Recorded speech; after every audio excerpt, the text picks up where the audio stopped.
My name is Keith Larsen. I'm with The Real Deal.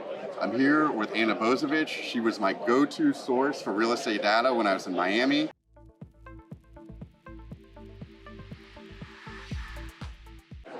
What's going on right now in Miami? What is the state of the residential market? Great questions, and super happy to be here and to see Keith again. I've missed him in South Florida. So what's happening in South Florida and Miami is actually, it's fascinating. We're in the early stages of a shift in the country and the world as the world sort of reshapes in the post-COVID reality. And how are we seeing this at play in South Florida? We're seeing a massive influx of cash. There was an extra $29 billion spent in the first 3 quarters of this year versus 2019, which was our most recent pre-COVID year, in residential real estate, so condos plus single-family homes, Tri-County, South Florida. At the same time, aggregate inventory, active listings, dropped 51%. It's colossal. And this is the early days of a shift. It's like every 80 to 100 years, the world kind of shifts. And now we had a break in habits changed, and people are dispersing. And even if 10% of people change their behaviors, at scale, that's enormous. And we're one of the new emerging epicenters of this multipolar world. One thing that I find super fascinating is Miami market, as you know, was so reliant on foreign buyers. And historically, however the condo market did, it's all based on whether foreigners and South Americans in particular are spending money on condos and residential properties. Now that seems to have shifted. I mean, Correct. We rely more on domestic buyers, people essentially from the Northeast, but also from all over the U.S. Correct. Is that something that we're going to see more of, and is that here to stay?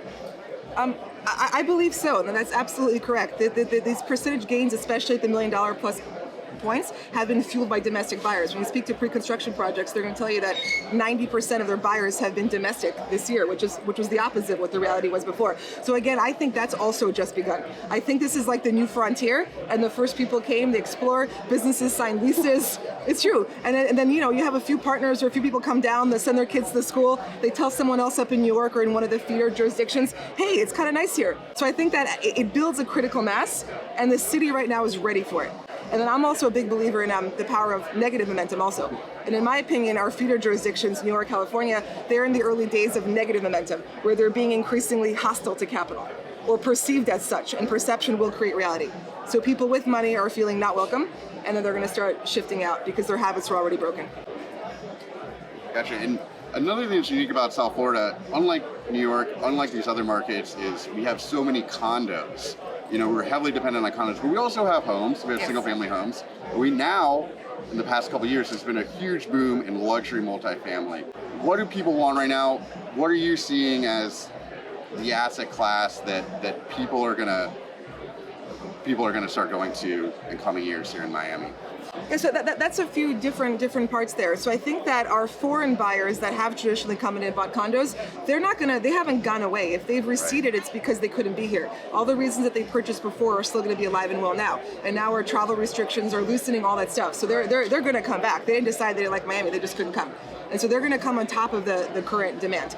And rents are up enormously. Actually, just in South Florida, yes, the city of Miami, rents are up something like 20% over 2019, just across the board, and it's 18% over last year. So this is really just a question of demand. So what is the asset class? I don't know, it's a tough question. It depends what your investment goals are. Right. And then this is probably a conversation we weren't having 2 years ago, but inventory. Now you're saying maybe an inventory shortage. What is the inventory like right now, and is that going to be a problem for the market as a whole? Yes. So our region had the largest percentage of cost-burdened renters in the nation leading into COVID. That's people paying more than 40% gross in rent. And that portion of housing, especially single-family homes, under $1 million, under $500,000, it's an extreme squeeze. So COVID accelerated that. That was already a squeeze beforehand, the affordability squeeze. That's the case right now, and there's basically nothing out there. So aggregate everything, prices, condos, single-family, has dropped 51%. The squeeze is higher at the lower amounts. Now for the higher amounts, the condos were in such extreme oversupply. So now when we look at the condo market, 1 million plus, inventory has dropped less than the other portions of the market. It's dropped about 30%, which is significant. That's a lot. It's just that everything else is so crazy that it's a smaller drop. And so then having said that, because the condo market was in such oversupply before, prices haven't gone as nuts as the single family home market. And is that when you're talking with builder or condo developers and multifamily developers, is that something they're thinking about? Hey, there's all this pent up demand for a product that can be leased like that, I think it's a bit easier sometimes than building condos. Correct. Difficulties, you got HOA. Correct. So is that a conversation that they're having? Is that something that they're thinking about? Yes, absolutely. Especially people who have that type of product elsewhere in the country.